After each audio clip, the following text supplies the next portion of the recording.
올해 들어서 69년 6.25 한국 독립 69년을 맞습니다. 내일 모레가 6.25 사변 당일입니다. 조금 앞된 이틀 앞이지만 또 온 교회가 다 또 6.25 기념 상기주의를 지키고 있는 날이어서 잠깐 말씀을 좀 드리고 싶습니다. 이미 역사적으로 입증된 일이니까 50년 6월 25일 새벽 주일날입니다. 그날이 새벽 4시 반에 침략을 시작했는데 이제 남침을 한 거죠. 북침이라고 말하는 또 이상한 소리를 하는 사람도 있습니다만 남침을 했죠. 북한이 남침을 해서 3일 만에 서울이 함락이 되어지고, 그리고 남북에 수많은 그런 인명과 재산 손실을 가져왔습니다. 통계해 보니까 한국 전쟁에서 전사한 그 사상자 수가 유엔군만 해도 33만 명, 북한하고 그다음에 그 중공하고 중국 사람들하고 당한 사람들이 한 180만 명 정도. 3년간 전쟁이 일어났죠. 그래서 온 국토가 초토화가 되어지고 무너진 집들이 한 60만 채 정도. 그다음에 전쟁 미망인이 한 20만. 그다음에 전쟁 고아가 한 10만 정도 이렇게 통계가 되고 있습니다. 이건 숫자적인 내용이고 혹시 더 많은 전쟁 피해가 있었으리라 생각합니다. 저는 전후 세대이기 때문에 그 전쟁의 흔적이 채 사라지기 전에 이제 태어났기 때문에 그 전쟁의 아픔은 모르지만 전쟁의 잔해 속에서 그런 고통과 가난 속에 살았던 그런 삶들을 우리가 생각해 보면서 오늘 대한민국이 정말 이 정도 경제적 발전을 이룬 것은 겉의 부분은 이제 어느 정도 치유가 되어졌다고 볼 수 있지만, 그러나 국민들 가슴 속에 아직도 남북에 관한 이 상처와 또 그런 아픔들은 지금도 여전히 우리 속에 남아있는 문제라고 생각이 됩니다. 온 인류가 한결같이 주제로 외치는 말이 세계를 하나로라고 외치고, 그리고 단결하면서 지구촌이라고 하는 말로 우리는 모두가 한 식구가 한 가족이라는 그런 마음을 갖습니다. 그런데 유독 우리 조국 대한민국만은 남북으로 분열되어서 세계의 주목거리가 되고 있다. 하나 되지 못한 나라, 이 지구상에 딱 하나인 대한민국, 그것도 세계에서 가장 작은 나라 중에 하나인 이 작은 나라가 나누어져 있는 비극과 슬픔이 아닐 수가 없습니다. 물론 지금 어느 정도 남북 간의 그 호의적인 진전이 이렇게 있는 것도 사실입니다. 또 남북의 정상회담, 또 북미 간의 정상회담을 통해서 다소 해법을 찾아보려고 노력은 하고 있습니다. 그러나 몇 번의 만남을 통해서 우리가 느끼는 것은 큰 틀에서 합의는 이루었지만, 어떻게 해야 된다는 목적은 우리가 잡았지만 그것을 어떻게 해결할 것인가에 대한 접근적 방식에 대해서는 아직도 상당한 차이가 있어서 아직도 이 통일이라고 하는 것이 요원한 일이구나 하는 것을 느끼게 되어집니다. 그래서 이런 우리나라가 갖고 있는 이런 지리적 혹은 역사적 이런 상황 속에서 우리 민족에게 주어진 최대의 어떤 역사학적인 질문이 하나 있다면 과연 대한민국은 통일이 될 것인가 하는 문제입니다. 이 민족이 분단된 이 조국이 정말 하나가 될 수가 있을까? 우리는 두 정상이 만난다는 그 만남 자체만 해도 가슴이 흥분될 때가 많은데, 정말 우리는 우리나라 쪽에서는 준비한다고 방송도 철거하고 비무장제도 다 무너뜨려 버리고 다 무장 해제한다고 다 이렇게 해놓고는 있는데, 정말 이 나라가 통일될 수 있을 것인가? 라는 질문을 합니다. 우리는 이 질문 속에 해답을 어떻게 찾아야 될까? 그래서 오늘 저는 이 성경을 통해서 하나님 말씀 안에서 그 해답을 찾아야 되지 않나 그런 생각을 해봅니다. 오늘 본문의 내용은 솔로몬 왕이 죽고 난 이후에 이스라엘 민족이 두 동강해가 났습니다. 남과 북, 우리나라처럼 남과 북이 생겼습니다. 북쪽은 이스라엘 그랬고 남쪽은 유다라는 국호를 칭하게 되어졌습니다. 이렇게 이스라엘 민족이 분단되고 난 뒤에 한 200년 동안 흐르다가 200년 후에 북쪽 이스라엘은 아수르라고 하는 강대한 나라의 침범을 당해서 멸망을 하게 되고, 남쪽 이스라엘은 그 다음에 뒤를 이은 강대국인 바벨론 나라에 의해서 곤욕을 당하고 지금 고통을 당하고 망해져 가고 있는 상황 속에 이 본문의 말씀이 주어진 것입니다. 바로 이 시기에 한 젊은이가 나라가 무너지는 모습을 바라보면서 지금 본인도 역시 포로로 끌려가고 있는 상황 속에 있었습니다. 바로 그 사람이 오늘 성경을 기록했던 에스겔이라는 선지자입니다. 그가 적국에 끌려가는 그 상황 속에, 그리고 적국이 멸망해가고 있는 이 아픔 속에서 그 소식을 접하면서 믿음의 사람이었던, 가장 비전이 있었던 젊은 사람인 이 에스겔이 도대체 어떻게 그 문제를 대처했을까? 그는 땅을 치면서, 가슴 치면서 하나님 앞에 기도를 했습니다. 어떤 기도를 했냐 하면, 하나님 아버지, 이 민족이 다시 일어설 수 있겠습니까? 하나님, 이 민족이 언제나 하나된 모습으로 부활할 수 있겠습니까? 하는 질문을 가슴을 치면서 눈물로 이렇게 질문을 합니다. 바로 그 질문의 대답이 오늘 본문에 나타난 에스겔 37장이 주님의 대답이셨습니다. 그 오늘 본문의 대답 가운데 주님은 그 민족의 통일에 대한 부분에 대해서 두 가지의 환상을 보여주셨습니다. 그래서 저는 두 번째 환상을 오늘 읽은 말씀을 통해 말씀을 드리고자 합니다.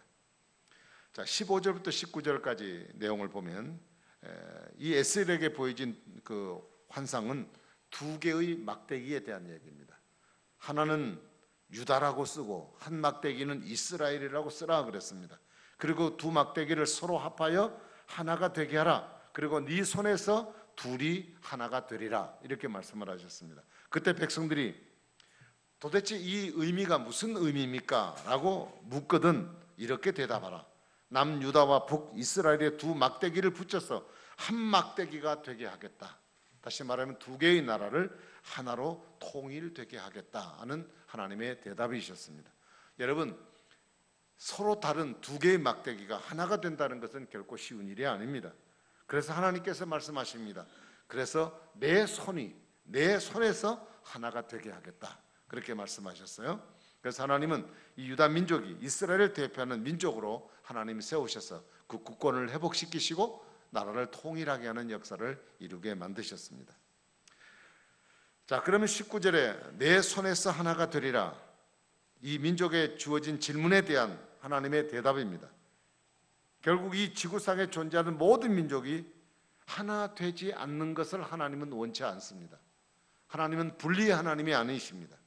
하나님 모든 민족이 하나 되기를 원하십니다. 그래서 이스라엘 민족이 하나 되기를 원해서 하나님이 내 손이 그렇게 하나가 되게 하리라 하는 말씀대로 하나님은 하나님의 정하신 때 하나님의 방법에 의해서 이스라엘을 하나 되게 하신 그 하나님의 역사하심이 오늘도 우리 조국의 분단된 아픔을 하나 되게 하신 능력도 하나님께 있는 줄로 믿습니다. 그래서 하나님의 손에서 하나가 되게 하겠다는 말은 결국 이 역사의 주권자가 하나님이라는 의미를 갖고 있습니다. 그래서 역대상 29장 11절 12절에 보면 좀 깁니다만 이런 말씀입니다. 여호와여, 위대하심과 권능과 영광과 승리와 위엄이 다 주께 속하여 싸우니 천지에 있는 것이 다 주의 것이로소이다. 여호와여, 주권도 주께 속하여 싸우니 주는 높으사 만유의 머리가 되십니다. 부와 귀가 주께로 말미암고 또 주는 만물의 주제가 되사 손에 권세와 능력이 싸우니 모든 사람을 크게 하심과 강하게 하심이 주님의 손에 있습니다. 여러분, 북이스라엘은 아수르에 멸망했고 그리고 남쪽 유다는 바벨론의 포로가 되어서 소망이 없는 듯하게 보이는 이 두 막대기와 같은 이 존재들을 하나님은 하나가 되게 하셨다는 말씀입니다. 하룻밤 사이에 하나님은 바벨론 제국을 엎으셨습니다. 그 당시에 가장 강대한 나라 남쪽 유다를 포로로 잡아갔던 그 바벨론 제국을 하나님이 엎으셨습니다. 누구를 들어서? 페르시아라는 제국을 등장시키셨어요. 역사 속에 바벨론을 침략하게 했습니다. 그리고 이 페르시아 제국의 고레스 왕을 통해서 유다 독립을 추진하는 그런 도구로 하나님이 사용하셔서 고레스가 왕 되었을 때 원년 때 첫 해에 유대 민족들을 향하여 고국으로 돌아가도 좋다는 독립선언을 하게 된 것입니다. 하나님은 선민 이스라엘의 구원을 위한 수단으로 이 세계 역사를 주님이 주관하고 계신다. 하나님은 자기 백성, 하나님의 뜻하는 백성들을 구원하고 그들을 하나 되게 하는 일들을 위해서 하나님은 세상 역사를 하나님의 뜻과 삼각대로 주장하고 계시는 분이심을 우리에게 말씀하고 있습니다. 그러므로 우리 조국 대한민국도 지금 남과 북이라고 하는 것이 도대체 하나가 될 수 없는 그런 불가능한 상태로 보이는 것이 됐다 할지라도, 그러나 그 통일이 하나 되게 하는 것, 막대기가 하나 되게 하는 것은 하나님의 손 안에서 성취되게 될 줄로 믿습니다. 여러분, 하나님 믿는 백성에서 가장 큰 축복이 뭡니까? 우리가 절망이나 좌절, 한계 상황, 우리 앞에 그것이 다가와도 절대 그것은 우리의 마지막이 아니라는 사실. 하나님이 그것을 통해서 우리를 새롭게 재창조하는 활로로 하나님이 사용하신다는 것입니다. 자, 그렇다면 하나님이 왜 이스라엘같이 선택한 백성들에게 이 곤고하고 아픔과 그리고 다른 나라의 포로로 잡혀가는 이 수치스러운 일들을 하나님이 행하셨을까? 하나님은 그 민족을 새롭게 만들기 위해서입니다. 이스라엘의 남과 북이 나눠진 것은 솔로몬 때문에 그렇습니다. 솔로몬은 하나님의 축복을 받았습니다. 초기에는 그는 하나님 마음에 드는 사람이어서 하나님이 그를 대단히 축복하셨습니다. 그런데 시간이 지남에 따라 그 마음속에 인간적인 생각이 있고 초심을 잃어버리기 시작했습니다. 그래서 왕후를 데리고 올 때, 첩을 데리고 올 때 이방 여자들을 데려왔습니다. 하나님을 모르는 이방 사람들. 그들이 돌아올 때 그냥 온 게 아니라 우상을 가지고 들어왔어요. 그래서 여자의 치마폭 속에 그냥 왕이 놀아나면서 하나님을 섬기는 신을 버려버리고 이방을 섬기는 신을 섬기게 되어졌습니다.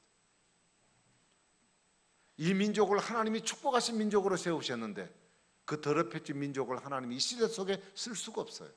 그래서 하나님은 용광손 속에 집어넣어서 그로 하여금 재련시키고 불순물을 제거해서 하나님이 순수한 백성으로 회복시키셔서 그 손에 하나님의 축복을 이루시게 하려고 하나님은 바벨론이라는 큰 아픔을 통해서 하나님은 그 민족을 정화시키는 작업을 하셨습니다. 사람이 잘 살고 좋을 때는 하나님을 잊어버립니다. 자기 중심으로 삽니다. 그러나 아픔이 다가올 때 사람은 본정신이 돌아와요. 그래서 내가 이렇게 살아서는 안 되겠구나 라고 생각하고 다시 새 마음을 갖고 초심으로 돌아와서 새로운 길을 출발하는 것과 같은 겁니다. 하나님은 대한민국의 6.25라고 하는 한국 동란 이 처참한 전쟁 속에, 이 포화 속에서 하나님이 하고자 하는 일이 무언가, 하나님 이 백성을 부수고 새롭게 만들고자 하는 하나님의 역사가 그 속에 기울여 있음을 알아야 합니다. 우리 민족이 45년에 해방이 되고 난 뒤에 6.25 사변이 일어나기 전 5년 동안 한국의 농촌이나 도시사회에 할 것 없이 온통 공산주의 사상으로 빨갛게 물들어 있었습니다. 그런데 이 전란을 통해서 하나님은 민족주의와 공산주의로 양분을 시키셨습니다. 남과 북으로 나누었습니다. 만일 이렇게 하나님이 전쟁을 통해서 이 색깔을 골라내지 않았더라면 우리 남한 정부는 베트남 같이 되었을지도 모릅니다. 여러분, 6.25를 통해서 우리의 아픔이 될 수 있는 이 사회주의 체제를 우리 속에서 몰아내고 민주주의를 이룩하는 하나님의 축복을 이루는 역사가 바로 그 전란을 통해 하나님이 우리에게 불순물을 골라내는 일이었습니다. 그리고 또 하나는 우리 사회가 오랫도록 신분의 차별 때문에 사회에 진출하는 어려움들이 많았습니다. 소위 양반과 천민이라고 하는 이 계급이 우리 사회를 뒤덮고 있었습니다. 아무리 그가 열심히 하고 애를 써도 그는 천민이라는 그 한계를 벗어나올 수가 없습니다. 그런데 하나님이 6.25를 통해서 이 사회 계층 간의 이런 차별을 하나님이 다 파괴시켜버린 겁니다. 전쟁의 아픔 속에서 양반, 천민 할 것 없이 우리는 한 민족이고 한 공동체라는 사실을 뼈저리게 느끼게 만들어 주었습니다. 이것이 우리나라를 산업화로 나아가는 그런 과정에서 큰 역할을 했다고 생각할 수 있고 지금의 경제적인 대국이 될 수 있는 밑받침이 되어지게 된 것입니다. 여러분, 이런 역사적 과정들을 돌아보면 모든 것은 다 하나님이 하신 일입니다. 그리고 이 남한 땅에 하나님께서 부흥의 역사를 일으켜서 지금은 많이 줄었지만 한때 전 국민의 20%가 복음을 받아들이는 사람들로 이루어진 그야말로 한국이 온통 십자가 물결로 가득 찬 그런 역사였습니다. 우리는 지금 하나님의 축복으로 좋은 환경 속에 살고 있습니다. 하나님 믿기 좋은 환경 속에 살아가고 있습니다. 이것이 다 하나님께서 우리에게 허락하신 하나님의 축복들입니다. 하나님 말씀합니다. 내가 한 막대기가 되게 한즉 내 손에서 하나가 되리라. 막대기가 서로 다르고 서로 양분될 수밖에 없고 하나가 될 수 없는 것이지만 하나님은 이것을 하나가 되게 하겠다. 하나님의 전능하심으로 하나님의 손에서 그 일을 이루겠다고 말씀하셨습니다. 우리는 이 민족의 통일을 앞에 두고 바로 이 하나님의 약속을 붙들어야 될 줄로 믿습니다. 남북 통일이 하나님의 손에 달려 있습니다. 군사력이나 어떤 경제력이나 어떤 강대국의 힘으로 되는 것이 아닙니다. 물론 미국이 우리를 도와야 됩니다. 일본이 우리를 도와야 됩니다. 사방에 있는 우리 강대국들이 우리를 도와야 통일이 될 수 있다고 말합니다. 그러나 그 강대국들이 한국을 향하여 달려들고 있는 모든 제스처들은 결국 결정적인 부분은 뭐냐? 한국을 도와서 자국의 유익이 될 것인가 말 것인가가 최종적 잣대입니다. 만일 자기들에게 손해본다면 우리를 위해서 희생할 이유가 아무도 없습니다. 다 자기 나름의 계산이 있기 때문에 그렇습니다. 여러분, 자기 계산에 의해서 한국을 쥐었다 피었다는 강대국에 우리나라의 통일을 맡길 수 있고 우리가 거기에서 우리나라의 장래를 의지할 수가 있겠는가? 여러분, 우리 민족의 통일은 하나님의 손 안에서만 가능한 줄로 믿습니다. 하나님은 남북의 모든 백성들을 주관합니다. 하나님은 하나님의 손에 남북의 막대기를 하나의 막대기로 쥐고 계시는 하나님이십니다. 남북한의 두 정상들의 걸음과 그들의 주제와 그들의 또 어떤 모든 일들을 인도하시고 또 주장하신 분이 하나님이십니다. 하나님은 하나님의 때가 되면 하나님의 저들의 마음을 주장하셔서 함께 손잡게 만드시고 평화에 관한 진지한 의논을 만들어서 이 땅의 평화를 이루도록 하나님이 역사해 주실 줄로 믿습니다. 여러분, 오랜 시간 동안 아르헨티나와 남미의 칠레는 서로 국경의 문제로 많은 유혈의 사태가 있었습니다. 그런데 1904년 3월 13일 동상을 하나 만들었습니다. 바로 그 동상은 그리스도상이라는 것입니다. 바로 동상에 이런 문구가 기록되어 있습니다. 구주 예수의 발밑에서 끝까지 유지하기로 서약한 평화를 만약 아르헨티나나 칠레 중 어느 한 나라라도 깬다면 즉시 이 동상은 산산조각으로 깨어지리라. 이렇게 동상 밑에 국경선에 만들어놨습니다. 양국은 국경선 문제로 많은 분쟁이 있었습니다. 그런데 1900년 그 부활절 아침에 아르헨티나의 한 사제가 이런 강론을 했다고 그래요. 사람과 사람, 나라와 나라 사이에 평등한 우정을 맺는 것은 바로 예수 그리스도의 진정한 가르침이다 라고 외쳤습니다. 이 한마디에 서로 간의 사상적 이념도 다 버려버리고 그것이 발단되어서 두 나라가 하나가 되자 해서 화해로 만들어진 역사입니다.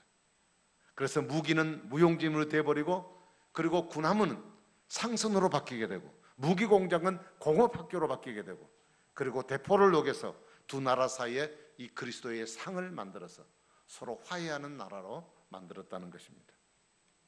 여러분, 전쟁은 얼마나 큰 아픔이고 상처인지 몰라요. 프랜시스 베이컨이라는 사람은 이런 얘기했습니다. 평화는 전쟁보다 좋다. 맞죠? 전쟁보다 좋죠. 왜 전쟁보다 좋으냐? 평화 때는 자식들이 아버지를 매장하지만 전쟁 때는 아버지들이 자식을 매장하기 때문이다. 이런 얘기를 했습니다. 여러분, 하나님이 허락하신 이 남북의 물꼬를 기독교는 복음으로 성화시켜야 합니다. 30배, 60배, 100배의 복음으로 성화시켜야 합니다. 그래서 마침내 모든 민족에게 전파되는 이 복음의 선교의 기회로 선용할 수 있는 기회가 우리에게 주어져 있음을 믿어야 할 것입니다.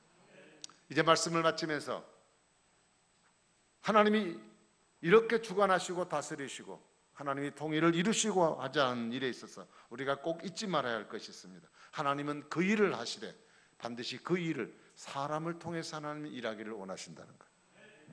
그렇기 때문에 우리 조국 통일을 앞에 두고 우리의 믿음의 사람들이 해야 될 일이 뭘까? 두 가지를 결론적으로 말씀을 드리고자 합니다. 첫 번째는 우리 민족이 회개해야 합니다. 23절을 같이 한번 읽어보겠습니다. 시작. 그들이 그 우상들과 가증한 물건과 그 모든 죄악으로 더 이상 자신들을 더럽히지 아니하리라. 내가 그들을 그 범죄한 모든 처소에서 구원하여 정결하게 한즉 그들은 내 백성이 되고 나는 그들의 하나님이 되리라. 아멘. 그들은 내 백성이 되고 나는 그의 하나님이 된다. 여러분, 서로의 열려진 조화된 그런 아름다운 관계, 소통하는 관계.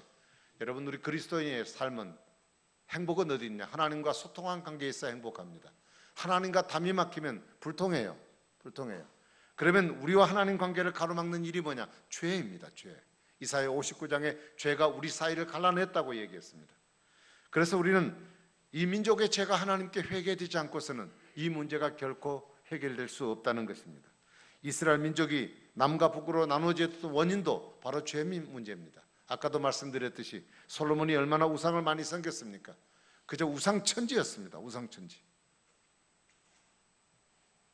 그래서 하나님은 이스라엘이 남북이 통일되기 전에 먼저 그들이 해야 될 작업이 뭐냐? 범죄를 회개하라. 너희 죄를 회개하라는 얘기예요.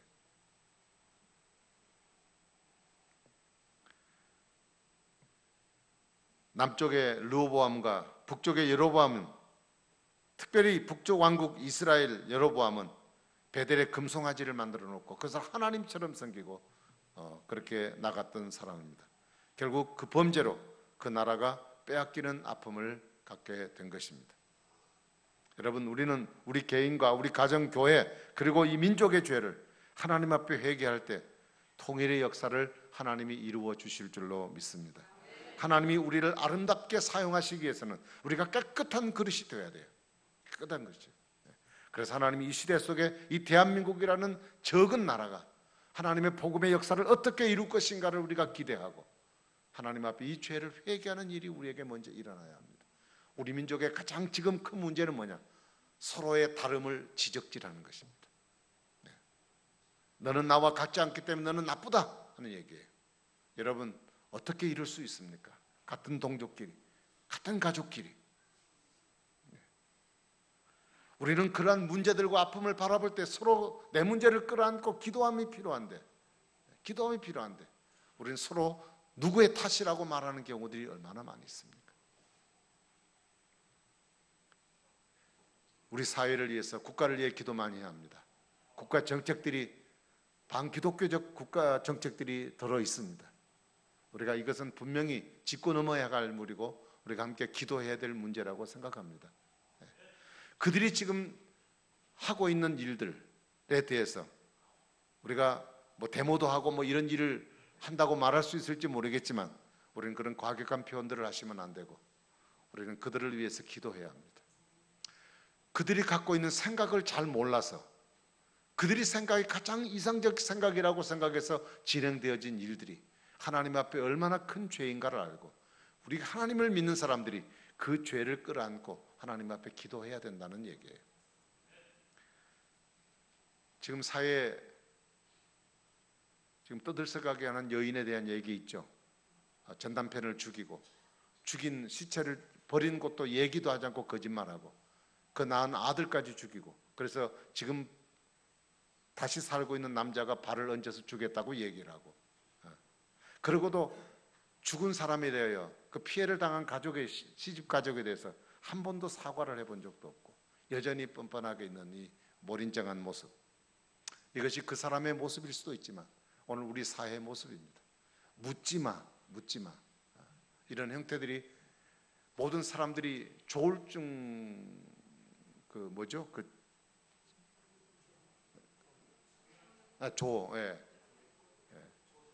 조현증, 그 정신적인 착란들이 일어나는 그런 상황들 때문에 사회가 온통 사람을 만나도 저 사람이 어떻게 내게 해코지할 것인가 이 두려움이 우리 속에 가득 차 있는 이 불신의 사회. 그리고 언연히 가족이 있음에도 불구하고 유명한 감독이 여배우를 데리고 불륜을 저지르면서 본 가족과 이별하겠다고 이혼을 소송하고 그래서 떳떳하게 우리는 사랑하는 관계라고 이렇게 이것을 아주 자연스럽게 생각하는 세상, 어느 것 하나를 봐도 하나님이 용납할 수 없는 세상, 사람들이 먹고 살아야 될 먹거리를 가지고 장난치는 사람들, 부모를 향해서 반항하는 자녀들, 청소년들에게 성폭행하는 사람들, 지역 감정을 부추기는 정치인들. 그러면 우리 교회는 어떠냐? 우리가 교회가 갖고 있는 모습도 별로 다를 바가 없어요. 목사인 제 자신이나 우리 성도들도 이 사회 사람들과 다른 것이 별다른 게 없어요. 감동을 줄 만한 것이 없어요. 그들을 지도하고 얘기해 줄 만한 것이 아무것도 없어요. 여러분, 우리 민족이 갖고 있는 죄가 온통 모든 것들이 다 죄투성이에요. 누가 누구를 두고 너가 잘못했다고 말할 수가 없어요. 그래서 우리 깨닫는 사람들은 이 문제를 두고 회개하지 않고 여전히 당신이 잘못했다고 말하고 있는 이런 싸우는 판에 우리는 이 문제를 끌어안고 하나님께 기도하는 겸손한 사람이 필요합니다. 주여, 이 민족의 아픔이 나의 아픔으로 알고 이 민족이 엉망진창이 되는 것이 곧 내게 고통임을 알고 내 문제처럼 생각하고 하나님 앞에 회개하고 기도하는 기도. 누가 가인이냐 누가 아벨이냐 이건 묻지 말아야 합니다. 우리 서로 하나가 될 형제고 사랑할 동족이고 한 결례입니다. 그런 문제들을 서로 끌어안고 함께 짊어지고 눈물을 흘리면서 회개하고 하나님께 나아갈 때 이 민족에 살 길이 있는 줄로 믿습니다. 마지막으로 우리 민족의 소망은 결국 누구에게 있습니까? 하나님께 있습니다. 열심히 기도해야 됩니다. 자, 오늘 읽지 않았지만 36장 36, 7절 8절 한번 읽겠습니다. 36장 37절 38절 시작. 주 여호와께서 이같이 말씀하셨느니라. 그래도 이스라엘 족속이 이같이 자기에게 이루어 주시기를 내게 구하여야 할지니라. 내가 그들의 수요를 양떼같이 많아지게 하되 제사 드릴 양떼 곧 예루살렘이 정한 절기의 양무리같이 황폐한 성읍을 사람의 때로 채우리라. 그리한즉 그들이 나를 여호와인 줄 알리라 하셨느니라. 아멘. 하나님께서 이스라엘 백성들을 회복을 선언하셨습니다. 회복을 선언하고 난 뒤에 하나님이 뭐라고 그러냐, 오늘 37절에 보니까 기도해라 그랬어요. 기도해라. 예. 여러분, 예루살렘이 분단되고 황폐화되고 백성의 우는 소리가 높아지고 있을 때 하나님은 에스겔에게 그래도 기도하라 그랬습니다. 그러면 그래도 기도하라는 말의 의미가 뭐냐? 때와 상황에 구애받지 말고 끈질기게 기도하라는 얘기예요. 여러분, 우리가 지금 일이 잘 되고 성공하고 여러분 하신 사업이 잘 되고 뭔가 잘 나가고 있습니까? 내가 건강하고 뭔가 잘 되는 것 같습니까? 하나님은 우리에게 말합니다. 그래도 기도하라고 말합니다. 여러분, 어쩌다가 사업에 실패를 하고 가난하고 힘들고 경제적인 어려운 위기에 빠져 있습니까? 주님은 그래도 기도하라고 말합니다.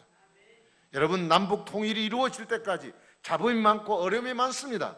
이런저런 이념적 사상들이 많습니다. 우리가 그래도 기도하라고 얘기합니다. 잘 돼도 기도하고 못 돼도 기도하고 하나님이 주시겠다고 약속을 해도 기도하고 하나님의 뜻이 내 삶 속의 현실로 이루어질 때까지 내 손에 받아질 때까지 하나님 앞에 끊임없이 또 기도하고 또 기도하고 기도하라고 말씀하십니다. 여러분, 우리가 기도하는 것만이 이 민족이 살 수 있는 길입니다. 우리가 이 민족 통일을 위해 살 수 있는 일이 뭡니까? 아무것도 없어요.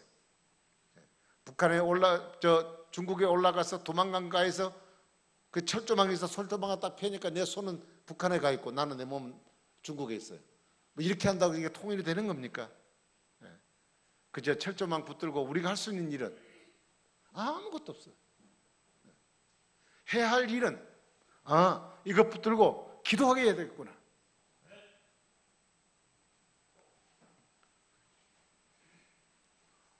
이번 마지막 주 우리 제1 헌신 예배 때, 예배 헌신 예배, 예전도 헌신 예배 때 그런 사역을 하시는 목사님이 오셔서 말씀을 전해 주시겠습니다. 구체적으로 들으시고 또 좋은 답안을 얻기를 바랍니다. 여러분, 모든 역사의 주권자는 하나님이십니다. 우리의 피자 잘못을 회개하고 용서와 사랑으로 수용하는 마음을 가지고 이 나라 민족을 위해서 하나님이 예비하신 그 길을 기도하면서 준비하는 우리가 되어야 될 줄로 믿습니다. 앞으로 계속해서 이 나라가 하나 되는 일이 우리 앞에 성취될 때까지, 우리가 손에 딱 쥐는 그 순간까지 우리는 오늘도 끊임없이 기도하고 또 기도하고 또 기도하고 기도에 끈을 놓지 말고 승리하는 저와 여러분 되기를 주님의 이름으로 축복합니다. 기도하겠습니다. 우리 시간 한번 통성으로 하나님께 기도하십시다. 이 민족의 앞날을 앞에 두고 기도합시다. 정치 지도자들을 위해 기도해 주시고 우리 국민들을 위해 기도해 주시고 또 우리 남북의 통일을 위해서 하나님께서 이 민족을 마지막 시대에 이 세계를 향하여 복음의 아름다운 나라로 사용해 주십시오. 우리 같이 한번 통성으로 기도하겠습니다. 좋으신 하나님 아버지, 은혜와 사랑을 감사합니다. 민족이 처해 있는 아픔과 고통들을 주님이 아십니다. 오랜 시간 동안 69년이라는 세월 동안 민족이 나누어져서 서로 총뿌리를 겨누고 서로 으름장을 배우며 아버지 서로 하나님 불안하고 서로 믿지 못하고 불신하는 가운데 하나님 남북이 분단되어 있는 아픔 가운데 있습니다. 주여, 이 문제를 어떻게 우리가 해결할 수 있겠습니까? 아무리 노력하고 아무리 애쓰고 아무리 대담을 해도 아버지 이 문제가 해결의 답이 없습니다. 하나님 아버지, 두 나라 사이에 서로 신뢰와 서로 하나됨, 한 민족이라는 사실을 서로 절실히 느낄 수 있는 하나됨의 역사는 바로 예수 그리스도 하나님 안에 있음을 저들이 믿습니다. 주의 민족을 축복하여 주시옵소서. 하나님 정치 지도자들에게 바른 정치를 할 수 있게 도와주시고 우리 국민들이 바른 마음을 가지고 바르게 살아갈 수 있게 하시고 우리 한국교회가 깨어있게 도와주시옵시고 기도하는 것만이 사는 길이고 회개하는 것만이 사는 길임을 알고 함께 기도해 민족의 앞나라를 위해 더욱더 눈물을 흘리고 하나 되게 하는 역사를 이룰 수 있도록 주님 붙잡아 주옵소서. 우리 대한민국을 주님이 붙잡아 주시옵소서. 세계의 열강 속에 우리 대한민국을 붙잡아 주시옵소서. 이 시대에 복음의 아름다운 역사에 이르는 나라가 되게 도와주시고 복음의 열정을 통하여 세계 만방에 주의 복음을 증가하는 나라로 하나님께서 아름답게 세움받을 수 있도록 은혜를 베풀어 주옵소서. 더 기도하고 더 기도하고 깨어 기도함으로 하나님의 선한 일을 이루어감으로 하나님의 역사가 이 땅에 이루어진 아름다운 일들을 이룰 수 있도록 주님이 축복하시고 인도해 주실 줄로 믿습니다. 주여 영광 받아주시고 아버지의 뜻을 이룰 수 있도록 주님 인도해 주시옵소서. 역사하시고 축복하실 줄을 믿고 감사하며 예수님 이름으로 간절히 기도하옵나이다.